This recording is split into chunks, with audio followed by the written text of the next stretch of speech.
Hey guys, what's up? It's LA, and this is the first session of the Q&A. So every single week, I'm going to be doing a Q&A while I factor up. I factor up once a week, and that works great for me. I'm on a new long-lasting or long-acting factor.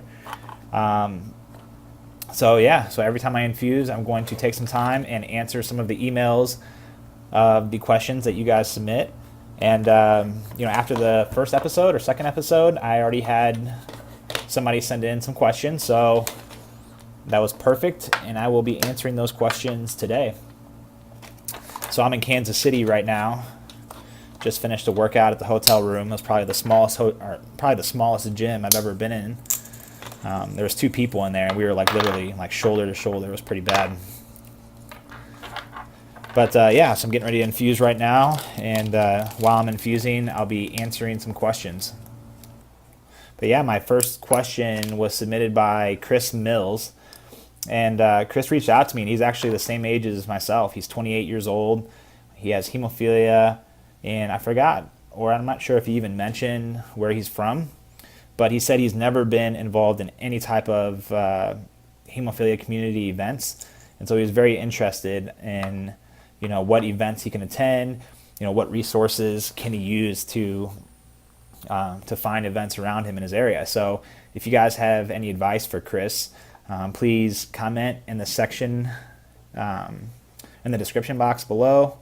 Actually, I don't even know. I just started this YouTube channel. I don't even know where you comment, but I know people have been commenting, so you guys are smart. So comment below some good ideas for Chris on where he can where and how he can get involved. For myself, it was I just went through the chapter. My local chapter, they had events, and just slowly but surely I started attending and getting involved, and then it just kind of kept on going from there. They would ask me if I could help out in certain areas, and I would, and so it's been great for me, and that's what really jump-started my advocacy journey for hemophilia.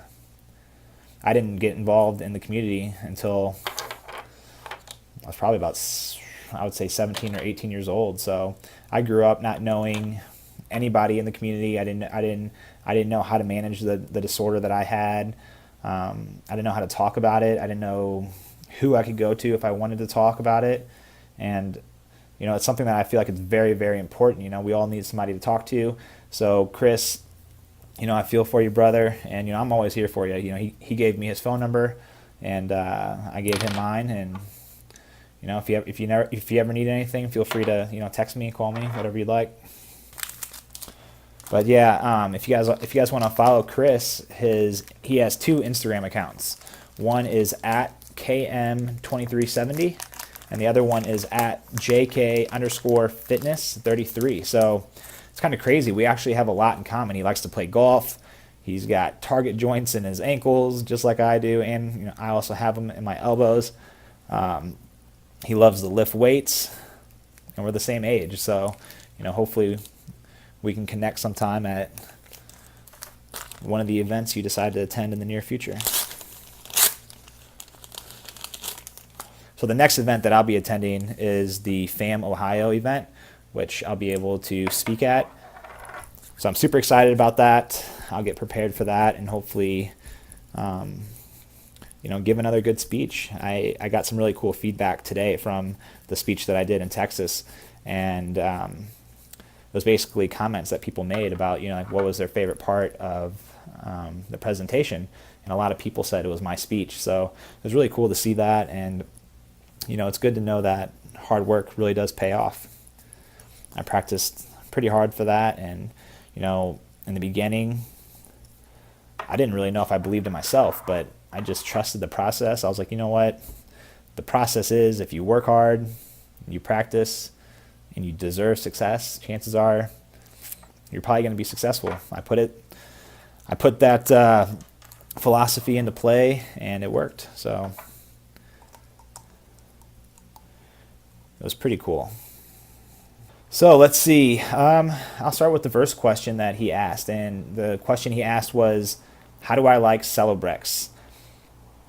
I know I said that I wasn't going to talk about medication, and I'm not going to recommend any type of medication for anybody. I mean, that's not my job. I'm not a doctor. I'm not here to tell you what to take, why to take it. Everybody reacts to things differently, but I'm not scared to tell you guys how I feel about it, and like for myself personally. Celebrex for me is a lifesaver because just like Chris said, his joints are bone on bone. Well, so are mine. And without Celebrex, I can barely get out of bed. I mean, every day that I go without Celebrex, I get out of bed. I'm either like crawling, limping, jumping on one foot, trying to get just warmed up. It's not good. It's not fun. You have to manage the pain like throughout the entire day. And when I take Celebrex, it just really gives my joints a nice flow. They don't feel like they're rubbing against each other, bone on bone, and it gives me an overall pain-free day. So I don't take any other pain medication besides that because it's not really necessary. I mean, my pain comes from the joints rubbing bone on bone. I mean, that's an extremely painful thing. And when that happens, I mean, the bones are rubbing on each other, and it causes bleeds. I get bleeds from just walking, and that's why I'm not afraid to lift weights or play sports or do whatever I want, because I was going through phases where I would get bleeds just from walking all day long. Just if I went to school, I'd come home and have a bleed because I walked. So I got to the point where it's like, you know what? I'm gonna bleed no matter what it looks like. So shoot, I'm gonna do something big. Might as well go out in style. You know what I'm saying? That's just the way my mind is, though. I'm not right, guys. I'm somewhat crazy. At least that's what people tell me. But I think it's a good thing. All right, got the medication mixed up. Whew. All right, the next question was advice on vein health. So here are my veins. I don't know if you can see them. But that's a good question about vein health because, there was a time where I wouldn't infuse myself because I had to infuse 3 times a week. And I wouldn't infuse myself because I had scars so bad all over my hands. And I only infuse in my hands. I don't infuse in my arms like most people. It's my right or left hand. And there was one vein on each hand that I would use. And I was too scared to use a different one. So it's just the way it is. It's just the way it is for me. It's comfortable. What we go through, having to give ourselves shots once a week, 3 times a week, 4 times a week, whatever it is, it doesn't get easier. It's not like, it's kind of weird. I've heard people say in the hemophilia community that, give myself my infusion. It's just routine. It just is what it is. And that's awesome. That's really, really cool that, a lot of people these days are feeling that way. A lot of these kids are growing up on a prophy regimen. So from day one, they're getting used to either getting infusions or using their port, whatever it is. But for me, growing up, it was always on demand. I never went to the hospital until my bleed was so bad that it needed some pretty serious attention, and then we would go, it could have been I bit my tongue though, or fell on my butt, twisted my ankle, but it was pretty much, you better be hurting pretty bad because you're spending the whole day, whole night in the hospital. And yeah, so it wasn't easy. We didn't just infuse just to protect ourselves. I didn't actually start prophy dosing until a few years ago, honestly, and it's been a life changer for me, and that's why I'm a huge advocate. And anytime you guys hear me talk, I'm always going to talk about compliance. The young guys just need to understand it, especially but I understand. I understand why young people don't infuse. It's not fun. It's not fun. It doesn't feel better. It's a pain in the butt, and a lot of times it's easier just to ignore it, and then you start getting on a path where you just ignore it, and then then you think that you're you think that you're fine. A lot of times, you think oh, well, I don't have any bleeds, so I'm doing good. But I'm telling you, once you start infusing on a prophy regimen and you get used to it, you feel a lot better mentally too. And it's not just a physical thing. You just like mentally, you just feel good. So I can tell now that I've been on prophy for a few years or a couple years, I can tell if I go like a week, if I miss my infusion for some reason, like I got too busy or something. Because I'm not perfect. I forget my stuff too still, or it's not that I don't remember it. I just, life gets the best of you sometimes. But when I do miss, I can tell I get a pretty serious attitude, and I'm not like the most pleasant person to be around at all. Let's see.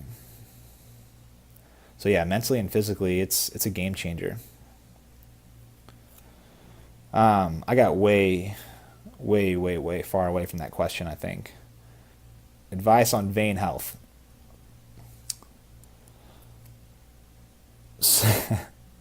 I would say man up, pick a different vein. That's what I had to do, honestly.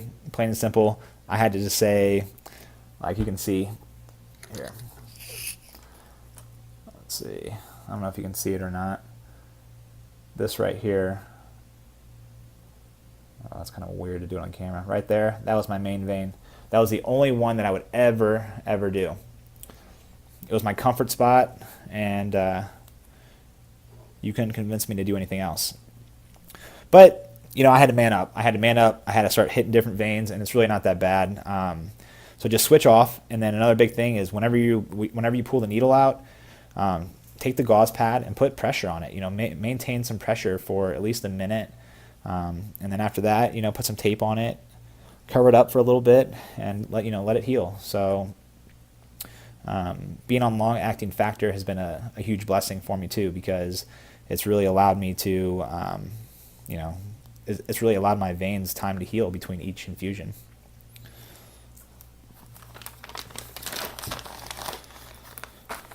All right, the next question.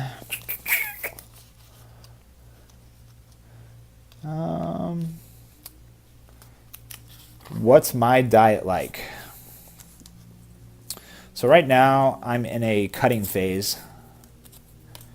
So I'm trying to put myself in a caloric deficit, as opposed to a few months ago I was really increasing my caloric intake, because I was trying to put on some weight, put on some additional muscle, because I have plans of competing at the end of the year, and then even if it doesn't happen at the end of the year, I'm gonna step on stage again at the 2017 Arnold Classic, and I plan on looking really good and putting up a better fight this time around. So right now I'm cutting. I bulked up to like 220, and I felt like it was just time to start cutting now. I'm doing some different talks around the nation, and I just want to look good. Before my face was real puffy, and I lost my six pack. I mean, I still don't have it back all the way. You can see my abs, but it's still a work in progress. But it's part of the game. You have to take time out to bulk and improve, and then once you do that, you know how to cut. I've already done it once. I can do it again. I know it's going to take a lot of cardio. It's going to take less carbs, less calories. I'm going to be a little bit more tired. I'm kind of less rest in between sets while I'm at the gym, lighter weights. But with that being said, I wake up in the morning and I'll typically have egg whites. So I'll have about 5 to 6 egg whites. And then I'll have, right now I'm having just a half a cup of oatmeal. And a lot of times I'll put some cinnamon in the oatmeal with sweet and low and some peanut butter. Every once in a while I'll put a little bit of peanut butter, maybe like a tablespoon. All right, I'm going to infuse real quick. I'm still a baby, guys, I'm telling you. I'm a big baby. It doesn't get easier for me. You guys are probably better, so. Oh, it's just nasty looking. I've got big old veins, and you're sticking a needle in them.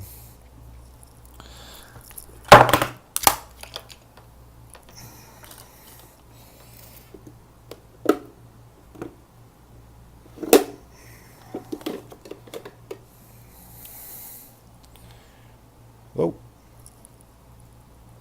Uh-oh. That's not good. Whoo. Alrighty, guys. So, yep, that just happened. That just happened. All right, so Factorup Q&A session failed for the first time going around, but whatever. My camera dropped. I tried to fix it, and the needle just popped right out.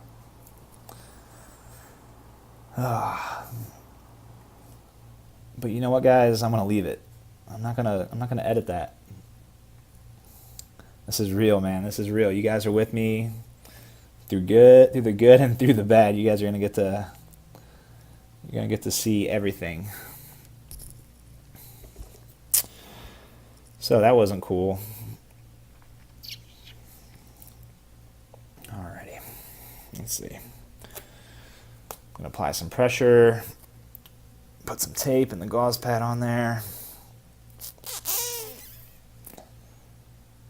Okay, get rid of that needle.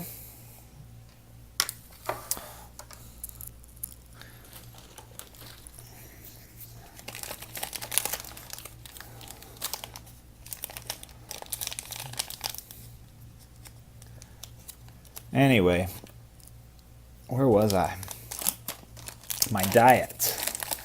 So oatmeal and eggs in the morning. I get my water jug ready. I get I'll get a gallon for the day. I buy sugar-free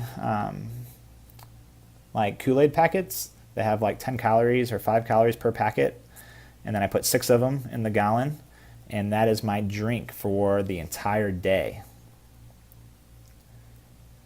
And then I get my cat food, my tuna creations, either like honey barbecue or bacon ranch. I get 2 of those. I bring 2 of those packets with me. I'll bring 2 healthy choice pieces of bread. And I think those are like, I don't know. I think it's like something pretty cool, like 16 grams of carbs per 2 pieces or something. It's around there, but it's really good. It's a really good option for people who are like carb conscious. So I take that, and I'll just drink my water to stay full, eat my tuna for lunch. If I want to have a snack, I'll eat like a protein bar during the day. And then I come home and get ready for my workout, and I'll take like a protein shake before my workout. I'll hit the gym. And sometimes I'll eat before the workout. I'll have another meal, whether it be chicken or tilapia or just more tuna, and or I'll just have a protein shake, and then I'll go to the gym. Right immediately after my workout, I'll have another protein shake, and then sometimes I'll have an additional meal for dinner before I go to bed. And that's pretty much it right now. I need to do better though, guys. I need to start implementing some more vegetables in my diet. Right now, I'm living with my dad, so my diet, it's been really, really tough. When you're living on your own, you kind of have your own food everywhere. You can meal prep, and you can kind of take over the kitchen. But right now, I can't really invade his space, and so it's been pretty tough to just do whatever I want. But yeah, that's pretty much my diet in a nutshell. It's very, very basic, but it's easy. It doesn't require a lot of meal prep.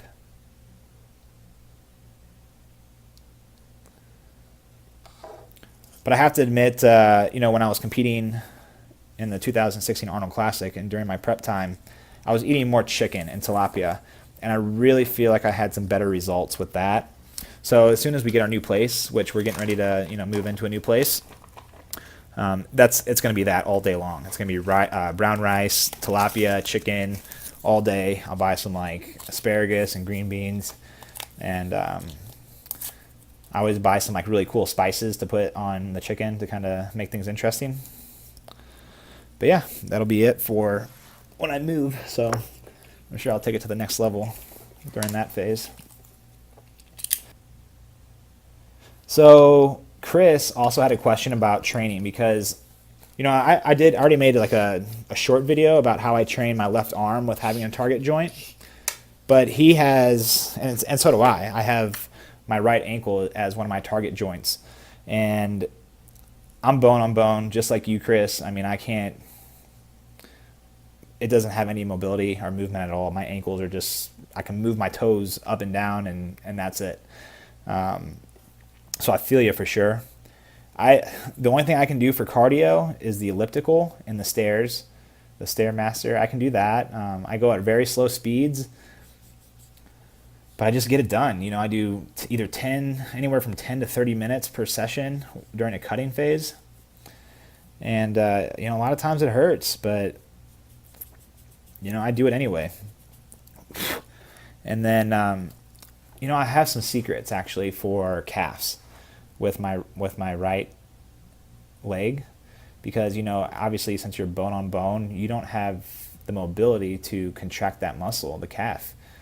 But I found a really, really cool exercise that's my go-to, and I've seen tremendous growth in my right calf.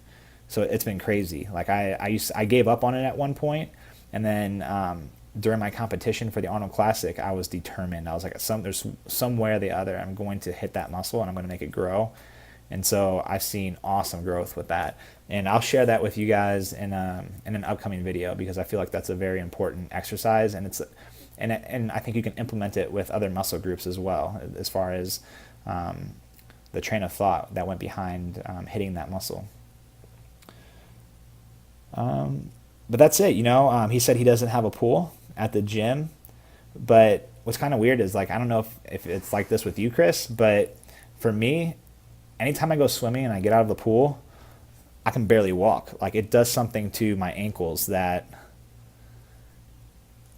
I mean, I have no idea what it does. It just it knocks my ankle out of place every time I swim, no matter what. It doesn't matter if I go in there for 5 minutes or 2 hours. When I come out, I'm limping very, very bad. So I don't even like to swim. All right, so that's all the questions for now. I've already been talking for like over 20 minutes, so I'll try to go ahead and infuse again. But I would like to keep on, doing these Q&A sessions at least once a week. So give me any questions that you guys have. Email me at laaguayo1@yahoo.com, or message me on Instagram or Facebook, and just ask me any question, and I'll put it on the next week's episode. Thanks a lot, guys, for watching. I'm going to go ahead and infuse. You guys don't have to stick around and see if I get this one, because I'll get it. I just, it's probably to my benefit that I go ahead and end this little session so I can infuse and not blow another vein.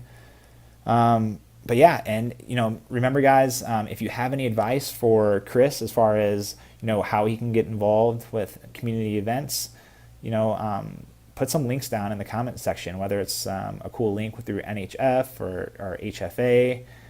And Chris, if you can tell me like where you're located, I forgot if you ever mentioned that to me, but then I'm sure if you just type in Google wherever you're from and put hemophilia chapter, I'm sure it'd be very, very easy to find. And just go to their next event, show up, listen, introduce yourself, and I mean it's an amazing thing. I mean, I'm not a social butterfly by any means at all. Like I keep to myself for the most part. But there's something special and genuine when you meet another hemophiliac and you can relate to what they're going through.